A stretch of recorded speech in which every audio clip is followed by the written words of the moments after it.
ভারতের পশ্চিমবঙ্গের মুখ্যমন্ত্রী মমতা বন্দ্যোপাধ্যায়ের পদত্যাগের এক দফা নিয়ে সম্প্রতি মাঠে নামে বিরোধীরা। এবার দেশটির প্রধানমন্ত্রী নরেন্দ্র মোদীর পদত্যাগ চাইলেন রাজ্যের নাগরিক সমাজের একাংশ। তাদের স্লোগান, এক দফা এক দাবি, নরেন্দ্র মোদীর পদত্যাগ। রোববার সন্ধ্যায় কলকাতার ধর্মতলা চত্বরে ঘটেছে এমন ঘটনা। দলের ধারণা, মঞ্চেই তখন বসেছিলেন রাজ্যের বিজেপি সভাপতি সুকান্ত মজুমদার থেকে শুরু করে সংসদ সদস্য জগন্নাথ সরকার সহ একাধিক প্রথম সারির নেতা। তাদের উপস্থিতিতে এমন ঘটনা ঘটেছে। তবে পরিস্থিতি বেগতিক হওয়ার আগেই কলকাতা পুলিশ এবং আন্দোলনকারীদের একটি বিশাল অংশ মিছিল নিয়ে এগিয়ে যায়।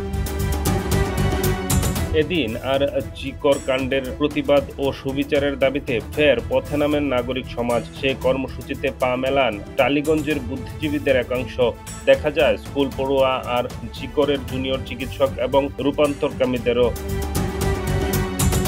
কিন্তু সেই মিছিল ধর্মতলা পৌঁছাতেই দাবি উঠে মোদীর পদত্যাগের। বিজেপির মঞ্চ থেকে মাইকে বারবার বলা হচ্ছিল, এক দফা এক দাবি, মমতার পদত্যাগ। তবে সেই স্লোগানের শেষ অংশে মমতার উচ্চারণের আগেই মোদীর পদত্যাগের দাবি করেন নাগরিক সমাজের একাংশ।